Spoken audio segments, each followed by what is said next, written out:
actress Rita Edochie, Yul Edochie's auntie, she decided to drop what I call bombshell. Once in a while, she dishes this out to Yul Edochie and Judy, and also to women out there. She dishes it out to them.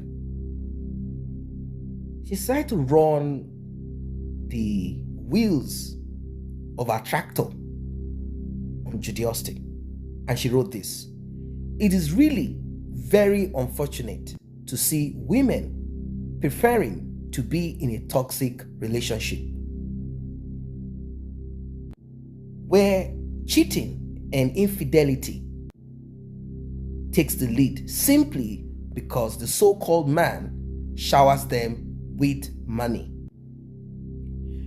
You can imagine a situation where a wife or a fiancé tells her man to use protection while having sex with another woman. Chai, I weep. What happens to your respect and prestige as the woman of the house if you sold them for pounds and dollars? Rita Edochie. She wrote more. But before we proceed further, like and share, tap on the subscribe button, turn on the notification bell. Returning subscribers and those that have been here, I say a very big thank you to you. And to those that have tapped on the text button, the one with the love icon and the dollar sign in the middle of it, may God bless you. May God replenish your pockets.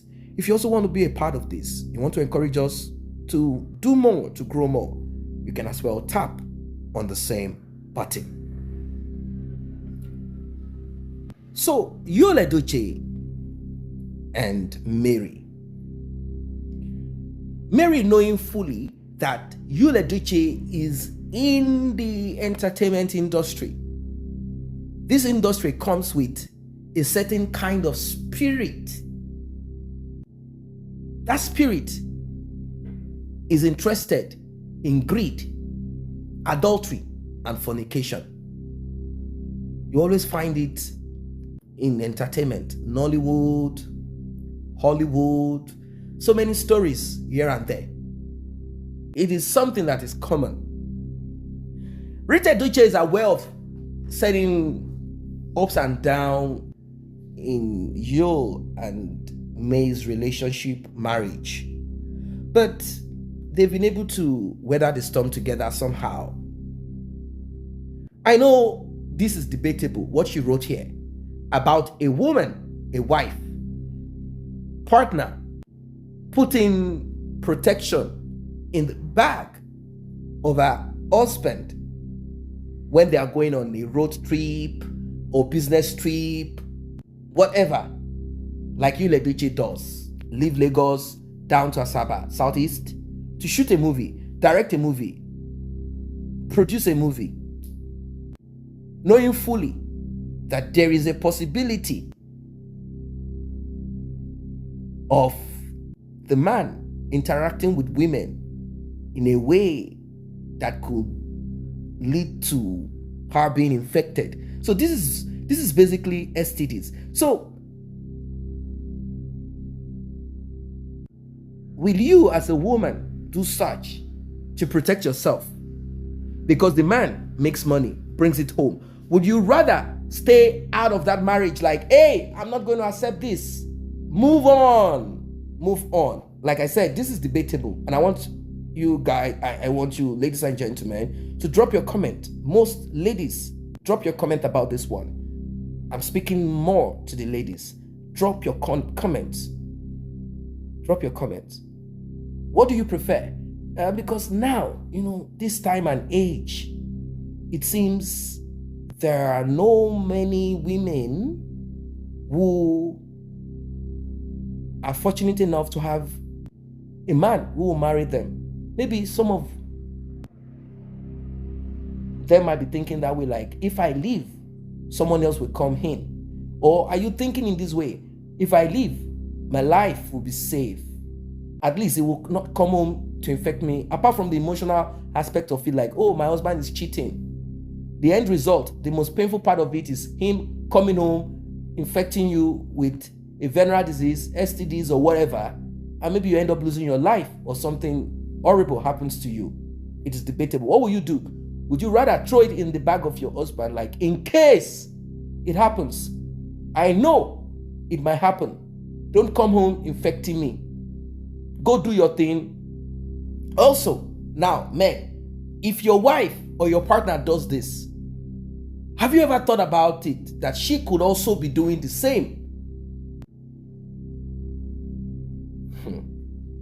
She went on, I weep for women of this era. During our time, once we find out that our man cheats on us, we will kick against it with full force, yell at him, starve him sexually, give him certain attitudes he won't find comfortable, and if he refuses to stop cheating, we will walk away from the marriage or relationship, irrespective of who he thinks he is or how much he thinks he has. Ladies, you can do better now. It's high time you started proving to your men that money does not buy respect. Now, we definitely have a lot to say about this. Everyone, from your experience, from your era, I think it is said that in those days, women stay more in marriages than now. About starving him, attitude, and if he does not stop, they walk away. Is it true that in those days women walk away? I think it's a personal thing. It's a personal thing. And there is a huge possibility from statistics that women stayed more in marriage then than now. I don't think women are staying in marriages now. If a woman is uncomfortable about certain attitude of a man or behavior, they walk away. When they know that this man has, or let's say like the case of May and Edochie,